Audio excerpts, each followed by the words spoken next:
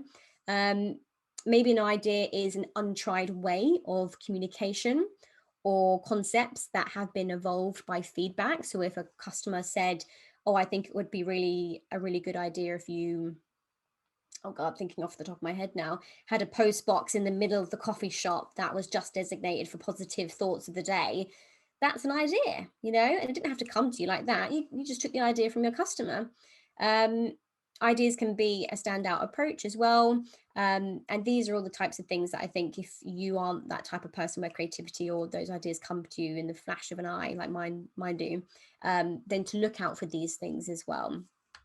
And never steal ideas, never steal ideas. So then when you have those ideas, I like to use this metaphor of your brand in human form. And I love with my old clients is really humanizing the brand by saying, what would they sound like? How would they move? I do have a theatre background, so you will have to bear with me. But how do they hold themselves? What music do they listen to? And when it then comes to copywriting, I always find it's a lot easier for me with my drama background to put on that hat even, or put on the head of my clients. So for example, I've got Janet at Small and Green, and then Wes, who is a stop motion guy. And he's somebody who's from up Manchester, and he's like, "You're right, mate. Yeah, how you doing, bud?" And I can imagine him with a little flat cap backwards. I think he does wear a flat cap backwards. And I always speak in that kind of mannerism when I'm doing community management or creating posts. I'm always a bit tongue in cheek, a bit cheeky, because that's what he's like. So I always try and visualize and think of in my head what would Wes say when engaging with audiences. But anyway, when you've got your ideas, does it fit with your brand? So physically, does it kind of fit? Does it feel right? Does it look good on your brand? Does it help your brand stand out? Is it maybe a bit too similar to other brands and what they're doing on the market at the moment? Because definitely think it's always good to do things a bit differently. Is it a bit risque, or like what we said earlier, is there a day in the month where you can be a bit risque and allow your, very sorry for saying risque, but never mind. But yeah, is there a time in the month where you can afford to be a bit different? Like I said, again, does it feel comfortable on? And what is your gut telling you as well? Because if you're a business owner, then you'll know that a lot of the time when trying ideas, you are the person putting the idea out there or trying the idea. So a lot of the time your gut intuition will tell you whether it's right for you or not. So the businesses doing the most creative work, in my opinion, are often the brands that have a really distinctive tone of voice or approach to content. So branding is just the most important thing, which is why I positioned myself as a brand nitpicker and betterer, because I think a lot of brands out there, you can just pull and pull and pull, and before you know it, you've not got a business at all. So you've really got to go back to your brand messaging and things like that. Brands who break the rules, love it. However, like what Lenka said earlier, a lot of brands are copying the likes of Innocent Smoothies and going, oh, it works for them, so I'll start breaking the rules and being a bit tongue-in-cheek. No, just because, humor works really well in marketing, but just because they're doing it doesn't mean that you can just start being tongue-in-cheek as well, which I think a lot of brands are obsessed with at the moment, this idea of tongue-in-cheek and bluntness, which I think, I don't know, we won't go into it. But brands that have a strong consideration of the customer experience and have that customer experience at the heart of what they do, it's really important to consider your customers when you are being creative, because of course it is for them. At the same time, I think the right people will flock to your brand if you're doing quirky and unusual things. So I'm always myself. There are probably a lot of people that I'm a bit Marmite too, but the right people will come my way. And then brands that have a creative agency dedicated to coming up with ideas.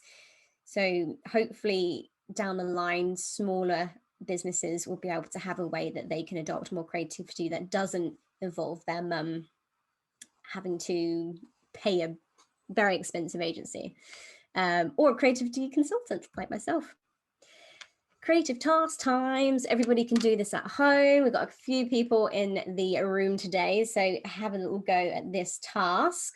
And we're doing very good for time, Lenka, very good. Not even practiced this once. It's going mad. So my task for you guys today is to have a little look at this image here. Don't worry, I'll come back to it in a second.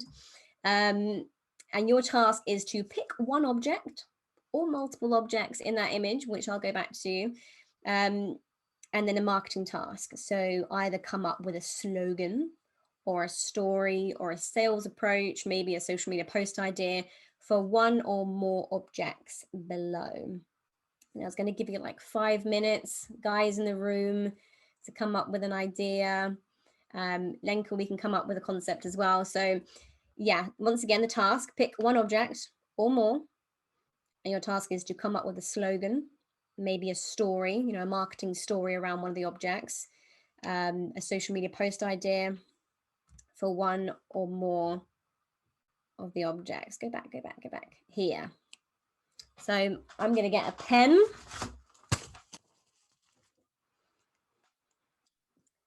Pick an object, guys, and just have a little think. I've not prepared anything. I'm writing on the back of an envelope right now, so I'm going to give this a go, and I'll time us 5 minutes. And don't overthink it. I'm overthinking already picking the object. I'm already like, which one is the easiest or which one is the weirdest? I'm already overthinking it. Don't overthink it, Lenka. Let's have a look. It's such an in-depth image. It's great. Yeah. Mm-mm.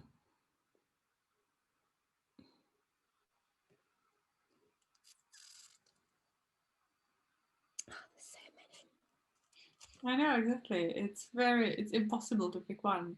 It's the big challenge to pick and just I give you the bear, Lenka. Take the bear. He's the cutest out of all the objects. Okay, let's do bear. Let's do bear together. No, I've chosen the racket. You chose. Wow. Okay. I've chosen the racket. Let's have a think. Just the kind of like the first ideas that come to your head. Just think, right, if I was supposed to be selling this object, what is the first idea that comes to my head? It could be a video marketing concept. It could be just a photo shoot. And it's okay if the obvious ideas come to your head as well. It's just a matter of allowing your head to just freely think, oh, that could be cool. Oh, this could be cool. Maybe that could work. And then spotting when your negative voice comes into play and goes, oh, I don't know if that would be good. Or, oh, if I say that on the call, on the webinar, sorry, maybe they'll think of me as weird. I assure you, I've set the weird bar this evening. So yes.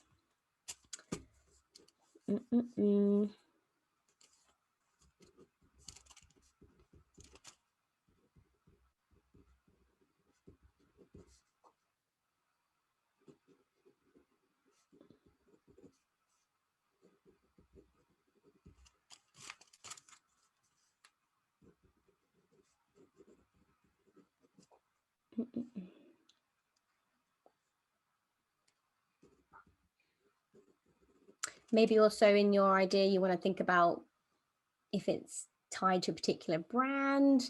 So I know that there's an advert out there where when you get to the end, you think, oh, it's a bacon advert. I wouldn't have thought that.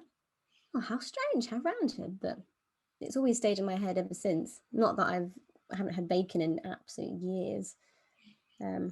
Everyone seems to be choosing the globe, and that was my initial gut decision as well, to go with the globe, because travel seems quite easy to come up with something fun and creative.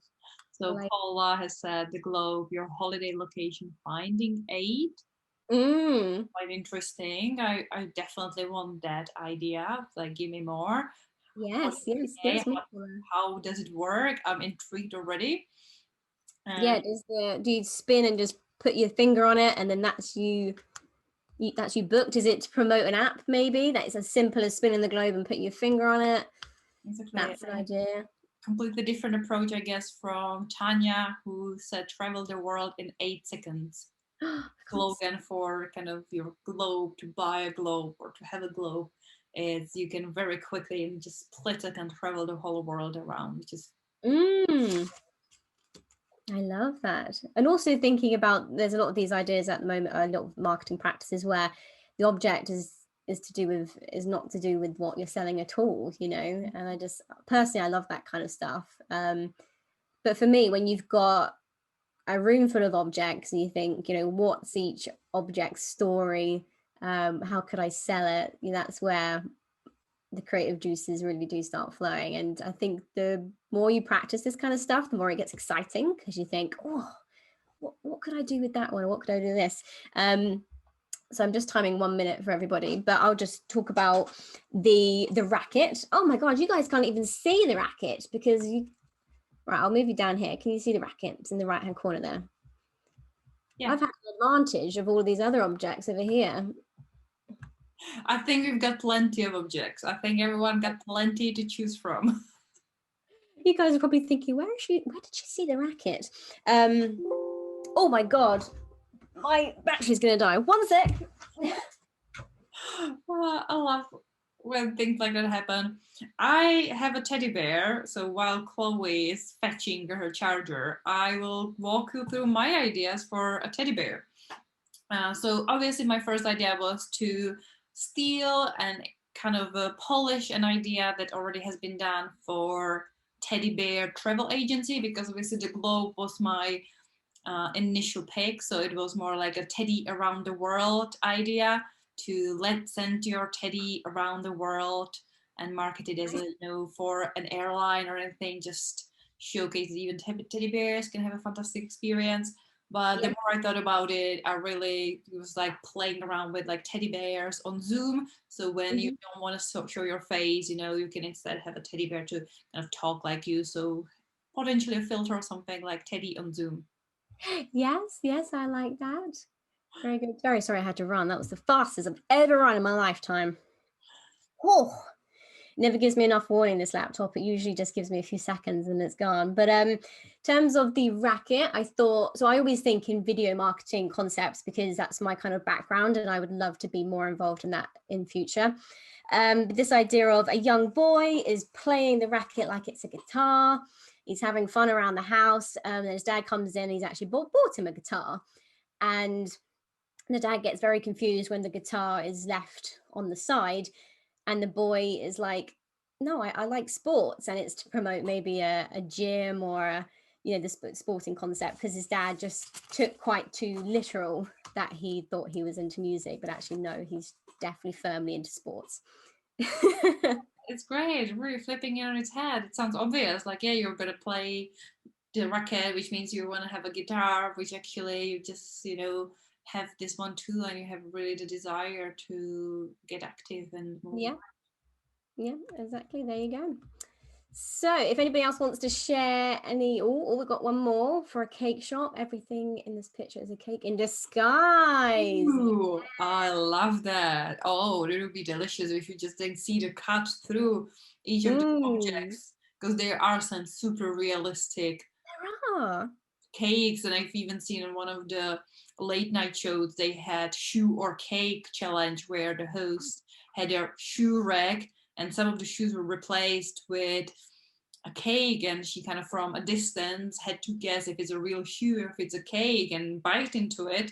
Oh, oh, that's risky, isn't it? Imagine if it was a shoe and somebody just was like, no, I was joking, it's a shoe. Lovely. Thank you so much, guys, for taking part in that. Like I said again, I think the more we experiment with creativity and really pay attention to those voices in our head, especially those voices that are happening when we are practicing creativity, because if it is negative, if it is holding you back or putting you down in any other way, then you know there's definitely some mental work to happen there. And then the less that happens, I think the more creativity has that room to expand into the crevices of your mind, to expand, to thrive, and to survive. What's the I'll put here? I find that discussing an idea always leads to the best narrative. Oh, most definitely. Exactly. Brainstorming time. I always find brainstormings that are spontaneous in companies quite challenging. I know I'm digressing a little bit, but prefer to brainstorm in my own mind, in my own head, my own space. Space in which I'm most comfortable in, and then I'll bring those ideas to the table, and then it almost kickstarts a brainstorm, because I think a lot of the time we do get a brief in businesses, and you kind of start from there in the room. And if you're not comfortable with people as well, it's really hard to get going, I think, with creativity, because you're not in a room with people that you trust or you think will accept your version of creativity. So yeah, that's important. Hi Alan, welcome to the room. So we've just done that task. You missed a very great task, Alan, and we only had 5 minutes. So thank you, everybody, for only doing it in 5. We all did a bit of sharing, and that's actually the end of the workshop. So thank you, everybody, for coming along and for watching on Facebook. It's been really, really great speaking to everybody. I hope there are some bits that you found interesting and some things that you took away from today. But I will hand it back to you, Lenka. So fantastic. I have a couple questions that I just want to bounce off you and see what your take on is. And Mm-hmm. the first one is, do you have any favorite tools to practice creativity when you have your, that time dedicated to, like, I want to try something new? Mm-hmm. Do you have any tools? Do you use something like physical that you create with, or digital tools, or something that really how do you practice? Okay, so the go-to thing for me in work and in life is probably to brainstorm. And even if I don't have a particular need for a brainstorm, I will get a big piece of paper, lots of pens, put something in the middle, and just come up with concepts around it. So I did that earlier today to think of a campaign. But I'll also do that to assess life, for example. So, a lot of people at the start of every year might put together a mood board. I actually have one here, but you probably won't be able to see it because, see, can't see it. Insert very impressive mood board right here. um, and and yeah, like I said, allow the mind to be free to write things down, to scribble things down, to not care that it looks messy or scribbly, because it's not a presentation. It's not something that, although I do have a very high standard, so I do try and make things look very pretty so I can put it up in my room. So that would be one tool, I would say. Other tools would be, I really have to feel in my gut whether I want to do painting or collaging and things like that. A lot of the time my gut will just say, I don't have that level of energy today to create something. And other instances, it is just merely for me getting out into nature a lot of the time. So when I'm walking around looking at flowers, I've had some really nice peonies in the kitchen this week, and just absolutely appreciating the beauty and the creativity of nature. So when the sun goes down and it looks glorious, kind of being exercising your creativity in regards to like emotions. And I've kind of never said that out loud before, so I don't know if that makes any sense, but I think creativity a lot of the time is tied to how we feel. And when I, like I say, see a sunset, there's this love that comes up in my head, and in my heart, in my gut, and that's when creativity feels like it's a safe space to come out and play. So they're my tools. Yeah, it's awesome. If anyone else has any questions about creativity, about coming up with a concept for a marketing campaign, for, thinking out of the box or thinking on brand to really stay consistent, just let us know in the comments, or feel free to raise a hand, unmute yourself, jump in. That's absolutely fine. This is a free flow discussion for you. Um, Love Alan's house in his background. That's awesome. Thank you. Look at that. I want to be shown around the doll's house he's got. Enough about me. It's my daughter's bedroom, but I bought it. Oh, wonderful. I've taken it over. I can show you around, maybe. I don't know. It looks fabulous, doesn't it? Now that's a great level of creativity right there. Did you yeah. make it, Alan? Santa Claus. There's a TARDIS here. That is just brilliant, isn't it? Really, really wonderful. And that's interesting, because one of the reasons why I got really fascinated by creativity and kind of bringing more fun and joy into marketing in the past couple of months, like this year, It's because I read a statistic somewhere that when we're about 5 years, we are using about 80% of our creativity. But Wow. by the time we're 12, we are on about 2% of our creative potential. That's so early in our life. You know, the society, Why does that school, happen? parents, the pressure, obviously now social media, other people's opinions, they really suppress our uniqueness. We're trying to fit in, we're trying to conform. And it's been staggering to me to realize that in such an early age, when we're still kids, before we are fully teenagers, we have Mm, lost pretty much all of our uniqueness, creativity, the ability to express ourselves. And yeah. when you said that lots of people feel that they're not creative, I often was the person to say I'm not creative. Like I was Mm, just I'm not the out of the box creative, because I always saw myself as the like take a different elements and shake it together kind of creative. But it is still a mental block that not only other people somehow have been imposing on me, but it continued to be a self-limiting belief that I kept repeating to myself. oh, it's crazy. And something that you touched on there is when we get to a certain age, when we start thinking about what other people think. I, touched on earlier today about combating my anxiety, and although it's not perfect at the moment, I know back in the day I invested in £600 to do that Thrive program because I was fed up with the way that I was thinking and caring about what other people thought of me. And that's probably the best money I've ever spent in my life. And although people around me were like, it's way too expensive, it's not something that you need to do, everyone's into that now, aren't they? Everyone's journaling and seeing a therapist and things. So I feel as if all the stuff that everyone's doing now, it's just really dated for me now. I need to kind of get upgraded tools. But I think, yeah, the more we care about what other people think, then yeah, we do have less capacity for our creativity. It simply just doesn't have any room because there are thoughts in our head of what other people think. And I I don't want to put myself up on a pedestal, but I do kind of go around day to day these days, and sometimes I'm on a running machine in the gym, and a really good song comes on, and I'm like, and my mum's just like, "What are you doing? People are gonna see." And the other day, I put in my headphones and just did my own Zumba session. So to everybody else watching, I was just dancing to no music, but Yeah. I was in my own world, and the more you accept I'm being weird and I'm enjoying it, you almost start like self not energizing yourself, but it's like you've got your own battery when you've got those bikes, it just energizes itself, because the more you go into it and you really accept that creativity and who you are as a person, honestly, it's the best thing that you could ever do for your life. And I think it's such a shame when people don't put on that colorful blazer that they're always scared to wear, or don't do something wacky with their hair because their boyfriend says that they shouldn't, or just seriously, the best thing that you could do in your life is to have a better relationship with you, figure out that negative voice in your head, and be more creative, in my perspective. Yeah, and taking this kind of a topic of really being true to yourself Mm, to our marketing, I have a challenging question for you.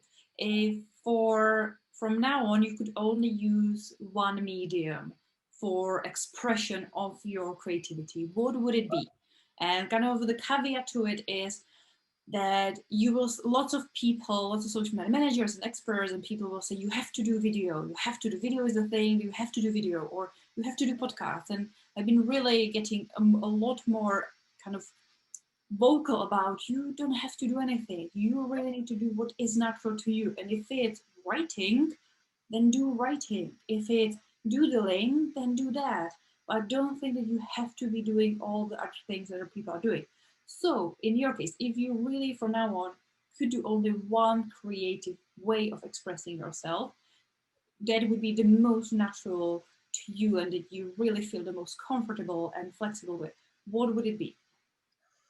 that's a tricky one. So back when I was taking more photos for my feed, that would definitely be my go-to, because I think there's a lot that can be showed and said through a photo, and I haven't had the probably time to go out and take and edit things and stuff at the moment. So yeah, back in the day that would have been my choice, but now if we're not talking about marketing, I think probably writing. I think I love helping other people, adopt a more thriving lifestyle with life. But at the same time, I love moving my body and singing and things. But I think if the world, if you said you only had to choose one, it probably would still be my camera, going out and taking photos for sure.